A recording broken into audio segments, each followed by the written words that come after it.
Hello guys, I welcome you all in this session. मैंने सोचा कि क्यों ना पेपर से पहले आप लोगों को 15-15 मिनट के एक सेशन दे दिए जाएं सो दैट कि एक क्विक रिवीजन हो जाए पूरी की पूरी एनसीईआरटी का। तो मैंने सोचा कि क्यों ना स्टार्टिंग डिफरेंशियल इक्वेशन से की जाए। आप जब भी ये वीडियो देख रहे होंगे तो आप कभी भी देख सकते हैं, लेकिन इस वीडियो में आपको क्या मिलने वाला है, मैं कोई सम सॉल्व नहीं करने वाला हूँ। मैं सिर्फ एक क्विक आउटलाइन से आपको देता हुआ पूरा चैप्टर रिवाइज करवाने वाला हूँ। मेरा जो टारगेट है वो है 15 मिनट, एट मैक्स 15 मिनट। तो आपके लिए है कि पूरे के पूरे 15 मिनट देख के जाइएगा और अगर कुछ सीख पाए तो औरों के साथ शेयर आप कर सकते हैं। तो देखिए, आज का जो टॉपिक है हमारे पास वो है डिफरेंशियल इक्वेशन। जी हाँ, देखिए सबसे पहले हमने ये जानना होगा कि कोई इक्वेशन डिफरेंशियल इक्वेशन कब होगी।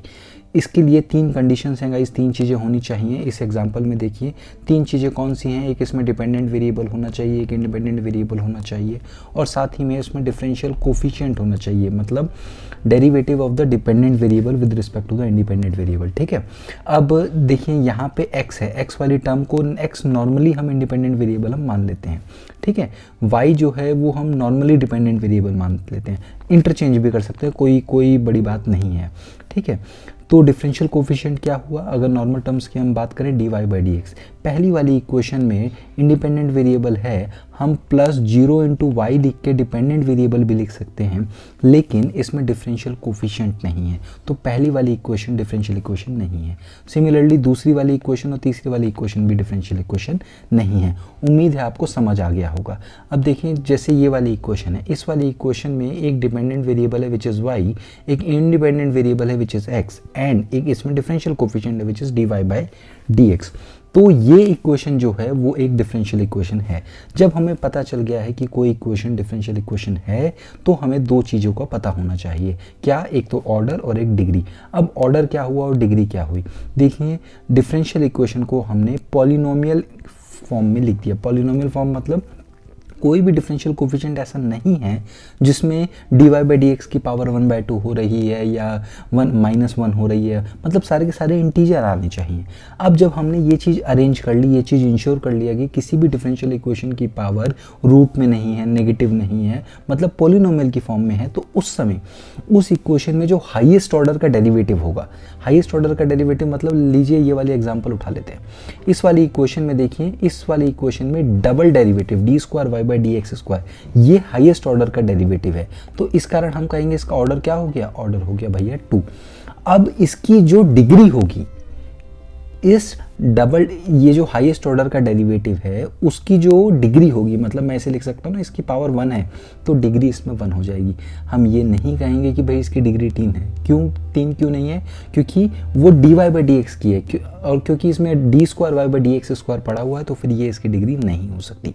ठीक है, तो इस वाली इक्वेशन में ऑर्डर हो गया 2, डिग्री हो गई 1। अब पहली वाली इक्वेशन में गाइस देखिए, पहली वाली देखिए यहाँ पे वही बात कर रखी है इसने इस वाली इक्वेशन में। अच्छा देखिए, अब इस वाली इक्वेशन की मैं बात करूं, एक बात समझिए कि जो ऑर्डर होगा डिफरेंशियल इक्वेशन का वो हमेशा डिफाइन होगा, मतलब ऐसी कोई डिफरेंशियल इक्वेशन नहीं होगी जिसका ऑर्डर डिफाइन ना हो।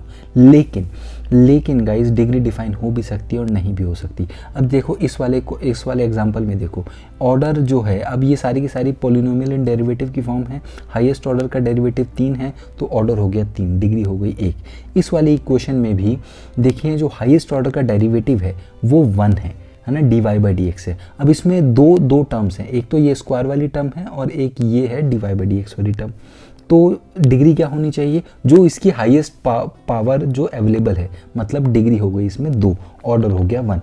इस वाली इक्वेशन में गाइज ऑर्डर दिख रहा है, ऑर्डर 1 है ना, d y by d x है, लेकिन ये d y by d x, ये जो डिफरेंशियल कोफिशिएंट है, ये साइन के अंदर एज एन एंगल चला गया है।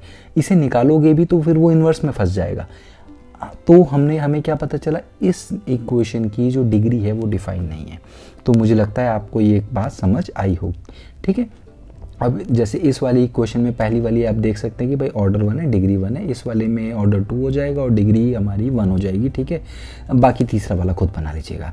बाकी इसके बाद आगे एक्सरसाइज 9.1 मुझे बता देना भाई, अगर सॉल्यूशन बनाने हो तो बना दूंगा, लेकिन शेयर जरूर कर देना। ठीक है ना, शेयर क्या ही करोगे यार, छोड़ो, चलता रहेगा। तो आगे देखते हैं। अब देखिए 2 बातें हैं, जनरल और particular solution of a differential equation. अब क्या होता है, हम किसी डिफरेंशियल इक्वेशन को अगर इंटीग्रेट करेंगे तो हमें उसका सॉल्यूशन मिलेगा, ठीक है, और किसी इक्वेशन को डिफरेंशिएट करके जाएंगे तो फिर हमें उसके कॉरस्पॉन्डिंग डिफरेंशियल इक्वेशन बना सकते हैं। यही वाली इक्वेशन में, इस वाली एक्सरसाइज में हमने कुछ ऐसा ही करना है। अब देखिए क्या है ना कि जैसे दो टाइप के सॉल्यूशन होते हैं। अब जैसे यहाँ से एक एग्जांपल ले लेते हैं, वेरीफाई करना है कि ये जो इक्वेशन है y इक्वल्स टू e⁻³ ये इस डिफरेंशियल इक्वेशन का सॉल्यूशन है। अब वेरीफाई जब ये करने को कहे तो वेरीफाई करने का मतलब कि अगर मैं इस इक्वेशन को इस इक्वेशन में रखूं कॉरस्पॉन्डिंगली, मतलब इसने y रखा तो y की जगह ये रख दूंगा, dy/dx मतलब इसका डेरिवेटिव मार के रख दूंगा, डबल डेरिवेटिव मार के रख दूंगा d²y/dx², तो ये इसे सेटिस्फाई कर जाएगा। तो हमने पहले वेरिफिकेशन का काम करना है इस वाली एक्सरसाइज में। अब जनरल सॉल्यूशन और पर्टिकुलर सॉल्यूशन में क्या डिफरेंस होता है, जैसे y इक्वल्स टू mx+c ये एक लाइन की जनरल इक्वेशन है, ठीक है, और अगर मैं कह दूं y इक्वल्स टू x+1 ये एक पर्टिकुलर लाइन है ना, ये एक ऐसी लाइन है, ऐसी जाती हुई लाइन है ये। तो अगर जनरल सॉल्यूशन आ रहा है तो मतलब जनरल इक्वेशन आ रही है तो that is a general solution. Otherwise अगर वो एक पर्टिकुलर लाइन आ रही है या पर्टिकुलर कर्व आ रहा है, पर्टिकुलर कर्व, उसके लिए वो एक इनिशियल वैल्यू कंडीशन देगा हमें, तो वो क्या हो जाएगी, वो हमारी एक पर्टिकुलर सॉल्यूशन हो जाएगा, ठीक है। तो इस वाले इक्वेशन में हमने कुछ नहीं, हमने सिर्फ वेरिफिकेशन करना है, हमने हर जगह वेरिफिकेशन करना है। भाई देखो y रख दो, इसका डबल डेरिवेटिव मार के रख दो, सिर्फ बनाने वाली बात है, अलजेब्रा का सवाल है और कुछ नहीं है ये, ठीक है। जब तक वेरिफिकेशन का काम है तो आप 9.2 एक्सरसाइज जो कंप्लीट है वो वेरिफिकेशन पे ही है, वेरिफिकेशन करो बात बना जाओ। अगली एक्सरसाइज पर आते हैं। देखिए अब क्या है, अब क्या कहता है, ये कह रहा है अगली एक्सरसाइज में फॉर्मेशन। हाँ अब देखिए फॉर्मेशन की जब ये बात करता है, फॉर्मेशन ऑफ डिफरेंशियल इक्वेशन। अब फॉर्मेशन ऑफ डिफरेंशियल इक्वेशन क्या है, देखिए क्या है कि हमारे पास मान लो कोई कर्व है, कोई कह दे कि यार एक लाइन है y इक्वल्स टू mx, इसके कॉरस्पॉन्डिंग हमारे को डिफरेंशियल इक्वेशन निकालनी है। अब आप देखिए y इक्वल्स टू mx में ये जो m है ये एक आर्बिट्ररी कांस्टेंट है। आर्बिट्ररी कांस्टेंट बोले तो एक ऐसा कांस्टेंट जो है तो कांस्टेंट लेकिन पता नहीं है क्या नंबर है, मतलब m की वैल्यू 1 हो जाएगी, 2 हो जाएगी, 3 हो जाएगी, 4 हो जाएगी, कुछ भी हो जाएगी। तो एक ऐसा कांस्टेंट जिसकी वैल्यू का हमें नहीं पता, that is an arbitrary constant, okay.